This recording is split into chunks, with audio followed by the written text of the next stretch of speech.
الرحمن اللہ پر بھروسے کا انتہائی ایمان افروز واقعہ۔ میرے عزیز دوستو، ہمیں اللہ تبارک و تعالی سے امید رکھنی چاہیے، بھروسہ کرنا چاہیے اور اس پر یقین رکھنا چاہیے۔ اگر ہم اس سے یہ ساری باتیں رکھتے ہیں تو ہمیں اس سے کتنا بڑا اثر ملتا ہے اور ہمیں کیا ملتا ہے۔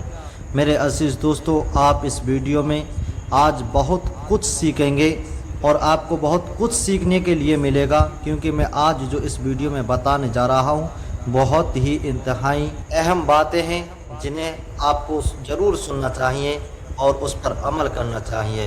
بیان کیا جاتا ہے کہ ایک دفعہ کسی جگہ پر اللہ والا رہتا تھا۔ اس کی بیوی بڑی بد زبان اور ناشکر، جس کی وجہ سے وہ صاحب ایمان سخت پریشان رہتا تھا۔ چنانچہ ایک مرتبہ جب 2-3 روز تک کچھ کھانے کو میسر نہ آیا تو اس عورت نے اپنے شوہر کو بہت برا بھلا سنایا، کہا کہ بال بچے بھوک سے مر رہے ہیں اور تو نکھٹو گھر میں بیٹھا رہتا ہے، کچھ تو شرم کر اور کما کر لا تاکہ بچوں کی مصیبت دور ہو۔ یہ سن کر شوہر کہنے لگا کہ خدا کی بندی، رات کے وقت شور و گل نہ مچا، میں صبح کو کچھ مزدوری کر لاؤں گا اور جو کچھ اجرت ملے گی تیرے سامنے لا کر رکھ دوں گا۔ چنانچہ جب وہ اللہ کا بندہ صبح کو مزدوری کرنے گیا تو کسی نے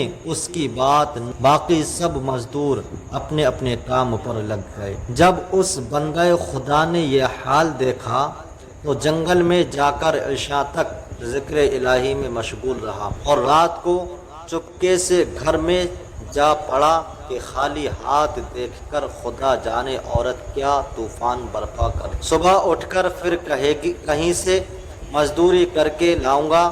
رات کو جب عورت کی آنکھ کھلی تو کہنے لگی، میاں اب تک کہاں تھے اور کیا کما کر لائے؟ اس نے جواب دیا، میں نے جس کی مزدوری کی ہے وہ بڑا رحیم و کریم ہے، اس نے کل کو مزدوری دینے کا وعدہ کیا ہے۔ اس پر عورت نے چلا کر کہا، ہمارے بال بچے تو بھوکے مر رہے ہیں اور آپ وعدہ کرتے پھرتے ہیں۔ پھر صبح کو وہ شخص مزدوری کے لیے گیا، مگر خدا کی شان پھر بھی اس کو کسی نے نہ پوچھا اور وہ مجبور ہو کر اسی مقام پر جنگل میں عبادت الہی اور گریہ زاری میں عشاء تک مصروف رہا۔ پھر رات کے آدھے پہر جب ڈرتے ڈرتے گھر میں گیا تو وہ عورت کہنے لگی، دونوں دن کی مزدوری لائے ہو؟ اس بیچارے نے گھبرا کر کہا، آقا نے کل تینوں دن کی مزدوری دینے کا وعدہ کیا ہے۔ یہ سن کر عورت آگ بگولا ہو کر کہنے لگی، اپنا بھلا چاہتے ہو تو صبح تینوں دن کی مزدوری لے آؤ، ورنہ اپنا منہ نہ دکھانا۔ صبح کو اس عورت نے ایک تھیلی اس مرد کے حوالے کر کے کہا، تینوں دن کی مزدوری اس میں لے آنا اور خبردار خالی ہاتھ گھر میں نہ آنا۔ یہ سن کر اس بندہ خدا کی نظر عالم اسباب سے اٹھ کر مثبت حقیقی کی طرف جا پڑی اور اسی وقت سیدھا جنگل میں جا کر عبادت الہی میں مشغول ہو گیا۔ اور پھر آدھی رات عورت کے خوف سے اسی تھیلی میں ریت بھر لایا کہ رات اس حلیے سے گزر جائے گی اور عورت کی بد زبانی سے بھی بچ جاؤں گا۔ مگر جس وقت گھر کے دروازے پر پہنچے تو عورت کا ڈر اس قدر غالب ہوا کہ خدا جانے آج کیا آفت برپا کرے گی، اس لیے اس نے تھیلی ڈال کر واپس جانے کا ارادہ کر لیا۔ مگر اچانک گھر میں سے ایسی خوشبو آئی جس نے دل و دماغ کو معطر کر دیا اور وہ عورت خوش ہوتی ہوئی گھر سے نکل آئی۔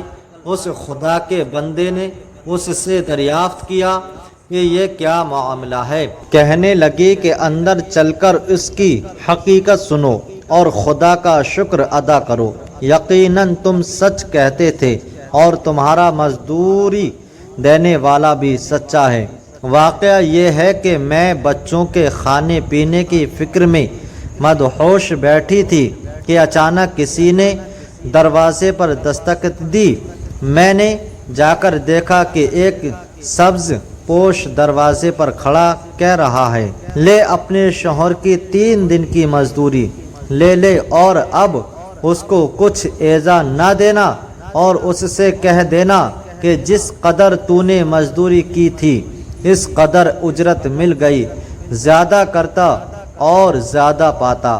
آئندہ اس کا خیال رکھنا۔ اور اس نے مجھے یہ تھیلی دی ہے جس میں 50 درہم ہیں۔ دم بدم اس کی خوشبو دل و دماغ کو معطر کر رہی ہے۔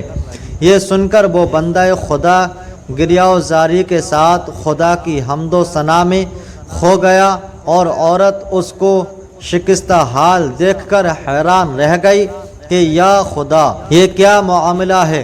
خوشحالی میں یہ پریشان حال کیوں ہے؟ چنانچہ جب ہوش آیا تو اس نے بتایا کہ اے ناشکری عورت، حقیقت یہ ہے کہ 3 دن میں نے کسی کی مزدوری نہیں کی بلکہ سارا دن عبادت الہی میں مشغول رہا۔ رات کو آ کر تیرے خوف سے یہ حلیہ کر دیتا تھا کہ آقا نے کل مزدوری دینے کا کہا ہے، مگر میرے مالک حقیقی نے اپنے غلام کو سچا کر دکھایا اور تیری رات دن کی آفت سے مجھ کو نجات دے دی۔ اس پر میں جتنا بھی اس کا شکر ادا کروں کم ہے۔ دیکھ، آج اس تھیلی میں تیرے ڈر سے ریت بھر کر لایا ہوں، تو اس کو خالی کر لے اور ریت کو پھینک دے۔ جب اس کی بیوی نے چاہا کہ تھیلی کو خالی کرے تو دیکھتی ہے کہ وہ تھیلی ایسے جواہرات سے بھری ہوئی ہے جن سے تمام گھر روشن ہو رہا ہے۔ یہ حال دیکھ کر اس اللہ کے بندے نے اپنی تمام عمر خدا کی شکر گزاری میں گزار دی۔ حاصل ہمیں یہ سبق ملتا ہے، جو بندہ اپنے خدا پر بھروسہ کر کے اس کی اطاعت اور فرما برداری میں مصروف رہتا ہے، اس طرح اللہ تعالیٰ اس کی غیب سے مدد فرماتا ہے۔ اللہ تعالیٰ ہم سب کو اس واقعے سے سبق حاصل کر کے اس پر عمل کرنے کی توفیق عطا فرمائے۔ آمین یا رب العالمین۔ سبحان اللہ۔